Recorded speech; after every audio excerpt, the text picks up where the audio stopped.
इस मूवी में एक साइंटिस्ट जो एक सुनसान जगह पर अपने रिसर्च सेंटर में आर्टिफिशियल इंटेलिजेंस रोबोट बनाकर उन पर रिसर्च करता था। वो जानना चाहता था कि क्या वो अगर रोबोट्स में इंसान के ब्रेन से भी ज्यादा पावरफुल ब्रेन लगा दिया जाए तो क्या वो रोबोट इंसानियत को फ्यूचर में आगे तक ले जा सकते हैं। ऐसे ही एक दिन वो अपने इस मिशन में सक्सेसफुल हो जाता है और एक ऐसी रोबोट बना लेता है जो बिल्कुल इंसानों के जैसी दिखती है, इंसानों के जैसे ही सोचती समझती है और उसमें इंसानों के जैसे ही इमोशंस और फीलिंग्स भी थी। लेकिन हालात तब खराब होने लगे जब रोबोट हद से ज्यादा सोचने लगी। वो रोबोट उस साइंटिस्ट के साथ कुछ ऐसा करती है जिसको साइंटिस्ट ने कभी भी सोचा नहीं था। लेकिन आखिर उस रोबोट ने उस साइंटिस्ट के साथ ऐसा क्या किया, चलिए जानते हैं। तो मूवी की शुरुआत में ब्लू बुक नाम की एक कंपनी को दिखाते हुए होती है। ये कंपनी गूगल कंपनी की तरह ही एक सर्च इंजन कंपनी थी जिसमें कैलिब स्मिथ नाम का एक वर्कर काम करता था। एक दिन काम के वक्त कैलिब को अपने कंप्यूटर स्क्रीन पर एक ईमेल मिलता है जिसमें उसे बताया जाता है कि कंपनी के द्वारा आयोजित एक कंपटीशन में फर्स्ट प्राइज के तौर पर उसे कंपनी के मालिक के साथ उसके वीआईपी घर में एक हफ्ते तक रहने का मौका मिला है। इसके बाद अगले दिन कैलिब को लेने एक हेलीकॉप्टर आता है। कुछ देर बाद पायलट कैलिब को पहाड़ों के बीच एक जगह पर ले जाकर उतार देता है और उसे आगे का रास्ता बताकर कहता है कि एक हफ्ते बाद मैं तुम्हें इसी जगह पर लेने आऊंगा। इसके बाद पायलट वहां से चला जाता है। अब कैलिब पायलट के बताए रास्ते पर आगे बढ़ता है। थोड़ी दूर चलने पर उसे एक ट्रक जैसे शेप का घर दिखाई देता है। अब जैसे ही वो घर के पास पहुंचता है तो उसे कुछ आवाज सुनाई देती है जो उस घर के दरवाजे पर लगे एक एआई कंप्यूटर की आवाज थी जो कैलिब से अपने फेस को स्कैन करने के लिए कहता है। कैलिब अपना फेस स्कैनर के सामने ले जाता है और उसे उस मशीन से एक कार्ड मिलता है जिस पर उसका फोटो बना हुआ था। अब कार्ड मिलने के बाद कंप्यूटर कैलिब को दरवाजा खोलकर उस घर के अंदर जाने को कहता है। घर के अंदर पहुंचते ही वो देखता है कि बाहर से खराब दिखने वाला ये घर अंदर से एक शानदार रिसर्च सेंटर जैसा है। थोड़ा आगे बढ़ने पर उसकी मुलाकात उस कंपनी के सीईओ नेथन से होती है जो उस वक्त एक्सरसाइज कर रहा था। नेथन कैलिब का वेलकम करता है और उसे ड्रिंक लेने के लिए कहता है। पहले तो कैलिब वहाँ थोड़ा अनकंफर्टेबल फील करता है लेकिन बाद में उसके साथ एंजॉय करने लगता है। इसके बाद नेथन उसे नीचे लेकर जाता है जहाँ बहुत सारे रूम्स बने हुए थे।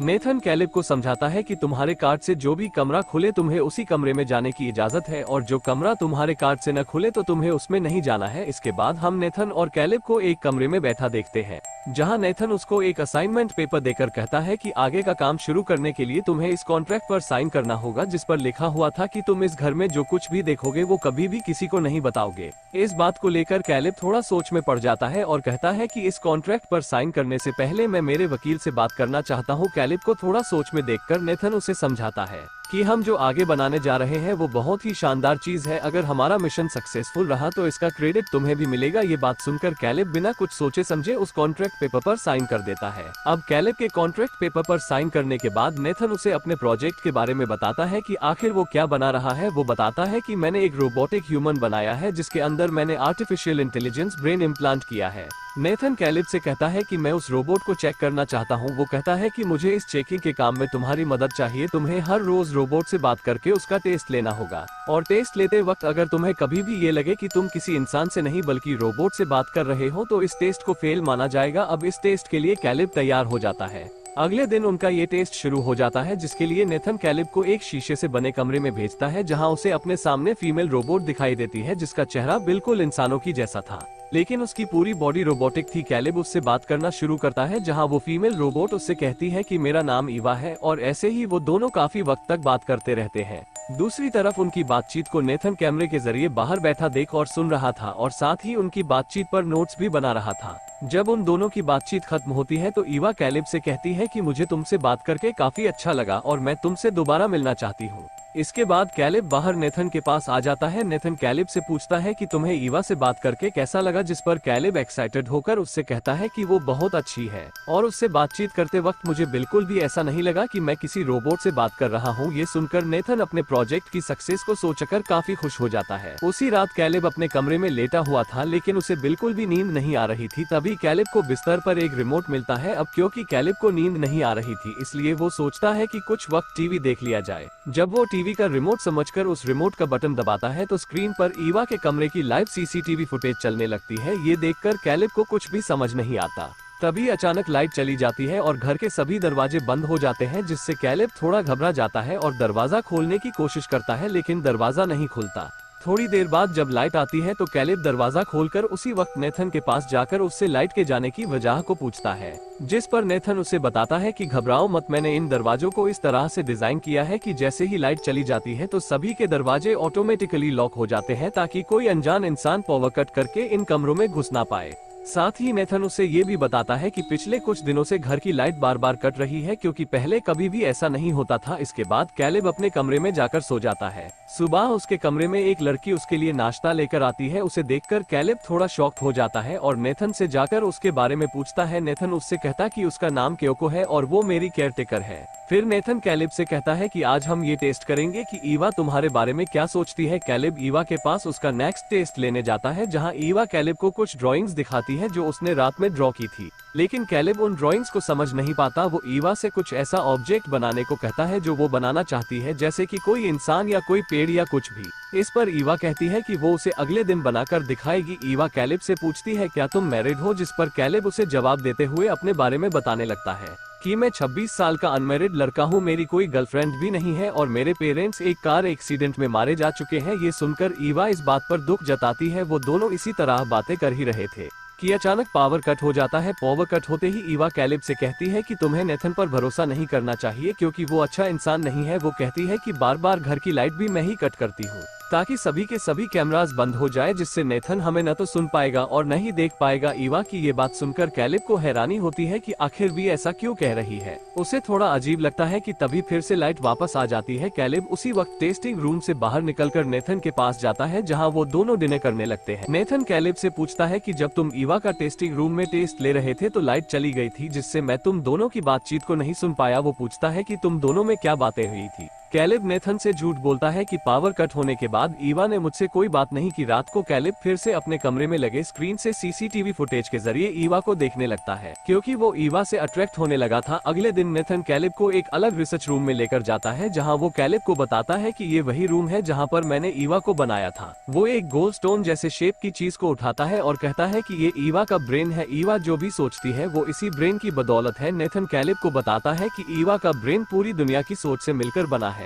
मैंने इस ब्रेन को बनाने के लिए सबसे पहले दुनिया भर के लगभग सभी मोबाइल फोन को हैक किया था और फिर उनके डेटा से ये पता लगाया कि ह्यूमन बिहेवियर कैसे काम करता है, लोग क्या कुछ देखते हैं, कैसे उनका ब्रेन काम करता है, कैसे हम ह्यूमन अपने सभी काम कर लेते हैं। उन सबकी नॉलेज को मैंने ईवा के ब्रेन में डाल दिया है। इसके बाद अब तीसरे दिन के टेस्ट के लिए कैलेब ईवा के पास जाता है, जहाँ ईवा कैलेब को वो ड्राइंग दिखाती है जो ड्राइंग बनाने के लिए उसने उसे बोला था। वो कहती है कि मैं तुम्हारे साथ डेट पर जाना चाहती हूँ।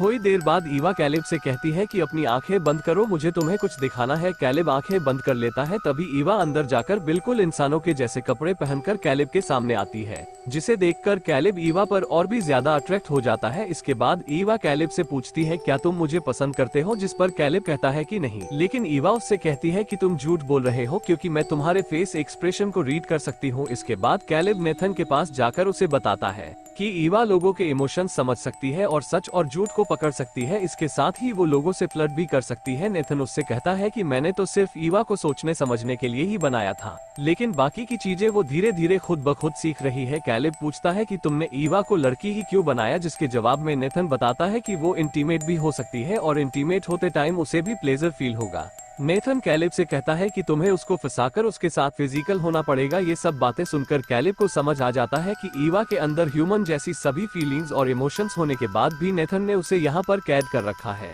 अगले दिन कैलेब ईवा से मिलता है और उसे बताता है कि एक इंसान और एक रोबोट में क्या अंतर होता है। वो कहता है कि रोबोट सिर्फ उतनी ही नॉलेज से काम करता है जितनी उसमें इंस्टॉल की गई होती है, जबकि इंसान के सोचने की कोई सीमा नहीं है। इंसान अपनी सोच खुद बनाता है और इंसान रोबोट की तरह एक जगह पर कैद होकर नहीं रह सकते। कैलेब की ये बातें ईवा के मन में घर कर जाती है और ईवा अब खुद को पूरी तरह से इंसान बनाना चाहती थी। इसके बाद रात को जब कैलेब सीसीटीवी फुटेज में देखता है कि नेथन ईवा के पास जाकर गुस्से में उसकी बनाई हुई ड्राइंग को फाड़कर वहां से अपने रूम की तरफ आ रहा था, कैलेब नेथन से बात करने के लिए उसके रूम में जाता है, जहां पर वो क्योको को देखता है और उससे पूछता है कि नेथन कहाँ है। क्योको लगता है कि कैलेब उसे उसके साथ इंटीमेट होने के लिए बोल रहा है, जिसके लिए वो अपने कपड़े उतारने लगती है, लेकिन कैलेब उसे ऐसा करने से रोकता है। तभी नेथन वहां आ जाता है और कैलेब से कहता है कि क्योको को उसकी भाषा समझ नहीं आती है और वो वही करती है जो उसका मन करता है। नेथन बहुत नशे में था, इसलिए वो क्योको के साथ नाचने लगता है और कैलेब को भी उसके साथ नाचने के लिए कहता है, जिससे कैलेब वापस अपने कमरे में चला जाता है। अगले दिन जब कैलेब ईवा का टेस्ट लेने जाता है तो ईवा पावर कट करके उसे बोलती है कि मुझे पता है तुम्हें यहाँ पर मुझे टेस्ट करने के लिए बुलाया गया है,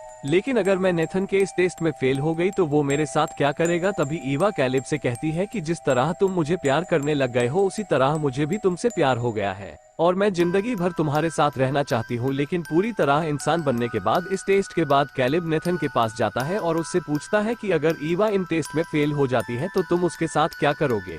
इसके जवाब में नेथन कैलेब से कहता है कि अगर ऐसा हुआ तो मैं ईवा के सभी बॉडी पार्ट्स को संभाल कर रख दूंगा और उसकी ब्रेन की पूरी मेमोरी को इरेज करके उसको पूरी तरह से मिटा दूंगा। फिर एक नया इससे भी ज्यादा एडवांस ब्रेन बनाऊंगा जिसमें मैं उन सभी बातों का ध्यान रखूंगा जो ईवा के ब्रेन भी नहीं थी। ये सुनकर कैलेब को मन ही मन नेथन पर बहुत गुस्सा आता है क्योंकि वो ईवा से प्यार करने लगा था और उसे खत्म होते नहीं देख सकता था। इसलिए कैलेब नेथन को रूम में ले जाकर बातों ही बातों में काफी ज्यादा ड्रिंक पिला देता है जिससे नेथन गहरी नींद में सो जाता है और कैलेब नेथन की पॉकेट से उसके रूम का कार्ड लेकर उसके प्राइवेट रूम में जाकर उसके कंप्यूटर पर उसकी कुछ वीडियोस देखने लगता है, जिससे उसे पता चलता है कि नेथन ने ईवा से पहले भी कई सारे रोबोट्स को बनाया था जिसमें ईवा की तरह ही सोचने और समझने की ताकत थी, लेकिन थोड़ी बहुत कमियों की वजह से नेथन ने उनके ब्रेन से उनकी सारी मेमोरीज को इरेज करके उन्हें मार दिया था। वो सारे एआई रोबोट्स भी ईवा की तरह ही उसके ही जैसे आजाद होकर बाहर खुलकर अपनी जिंदगी जीना चाहते थे। अब इसके बाद कैलेब नेथन के दूसरे कमरे में जाता है जहाँ क्योको बिना कपड़ों के लेटी हुई थी।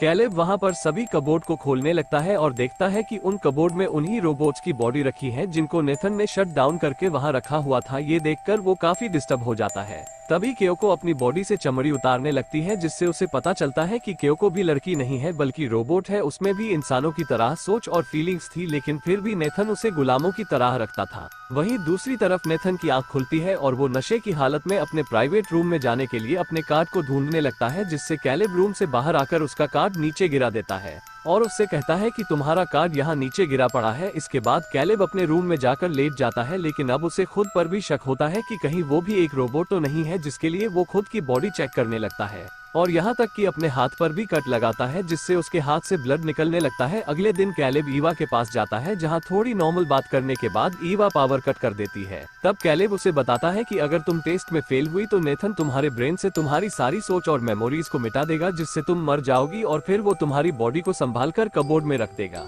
ये सुनने के बाद ईवा कहती है कि क्या तुम मुझे बचा सकते हो, जिस पर कैलेब कहता है कि हाँ मैं तुम्हें बचाऊंगा और ईवा को अपने प्लान के बारे में बताता है कि मैं नेथन को ज्यादा ड्रिंक पिलाकर सुला दूंगा और उसके कार्ड को लेकर उसके कंप्यूटर से इस बिल्डिंग के सारे सिक्योरिटी सिस्टम को उल्टा कर दूंगा और फिर जैसे ही तुम पावर कट करोगी तो बिल्डिंग के सभी दरवाजे खुल जाएंगे और हम यहाँ से भाग जाएंगे। अगले दिन कैलेब नेथन को बातों ही बातों में ड्रिंक कराने की कोशिश करता है, लेकिन नेथन ड्रिंक करने से मना कर देता है। वो कहता कि मैं कई दिनों से काफी ड्रिंक करने लगा हूँ तो अब मैंने पीना छोड़ दिया है। वो कहता है तुमने अच्छा काम किया है और आज तुम्हें तुम्हारा हेलीकॉप्टर लेने आएगा। तभी नेथन उससे कहता है कि क्या तुम्हें सच में लगता है कि ईवा तुमसे प्यार करती है या फिर वो यहाँ से निकलने के लिए तुम्हारा इस्तेमाल कर रही है। ये सुनकर कैलेब को समझ आ जाता है कि नेथन को पता चल चुका है कि मैं ईवा को यहाँ से आजाद करना चाहता हूँ। इसके बाद नेथन कैलेब को अपने रूम में ले जाकर उन दोनों की वीडियोस दिखाता है जिसमें कैलेब ईवा को यहाँ से भागने का प्लान बता रहा था। नेथन कैलेब को बताता है कि मुझे पहले ही पता चल गया था कि बार बार लाइट की पावर कट ईवा ही करती है ताकि मैं उस पर नजर न रख सकूं, इसलिए मैंने पहले ईवा के कमरे में बैटरी से चलने वाला कैमरा लगा दिया था जो लाइट जाने के बाद भी रिकॉर्डिंग करता था।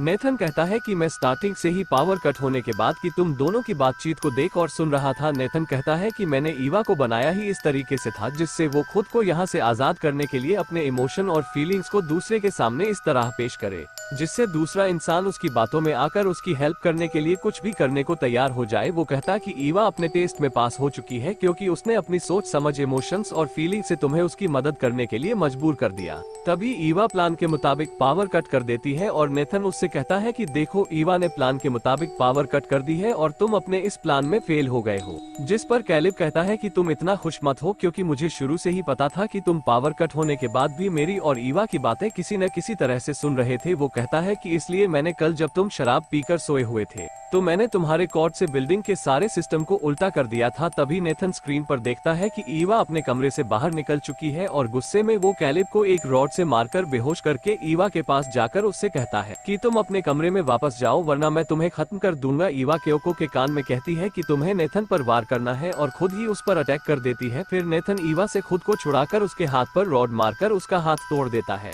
तभी पीछे से क्योको नेथन को चाकू मार देती है जिससे नेथन भी क्योको के चेहरे पर रॉड मारकर उसे से गिरा देता है, लेकिन पीछे से ईवा नेथन पर फिर से चाकू उसके दिल में भोंक देती है, जिस पर नेथन को बिलीव नहीं होता कि उसने जिस रोबोट को बनाया उसी ने उसको मार दिया। ईवा नेथन की पॉकेट से उसका कार्ड लेकर वहां से उसके कमरे में जाती है जहां कैलिब को होश आ चुका था। ईवा कैलिब से कहती है कि तुम यहीं रहो और वहां से उस रूम में जाती है जहां पर रोबोट रखे थे। ईवा उन कबोर्ड में से एक रोबोट की चमड़ी को खुद की चमड़ी से रिप्लेस कर लेती है। इसके बाद लड़की के कपड़े पहनकर वहां से जाने लगती है। वहीं कैलिब ईवा से कहता है कि तुम मुझे यहाँ पर छोड़कर नहीं जा सकती, लेकिन ईवा उसका दरवाजा परमानेंट लॉक करके वहां से चली जाती है। ईवा जब उस बिल्डिंग से बाहर निकलती है तो बाहर की दुनिया को देखकर काफी खुश होती है और सूरज की गर्मी को महसूस करती है। तभी कैलिब को लेने हेलीकॉप्टर वहां पर आ जाता है और ईवा उस पायलट को अपनी बातों में बहला फुसलाकर वहां से हेलीकॉप्टर में निकल जाती है और कैलिब उस बिल्डिंग में कैद होकर रह जाता है। कुछ वक्त बाद ईवा शहर में पहुंच जाती है और इसी के साथ ये मूवी यहीं पर खत्म हो जाती है।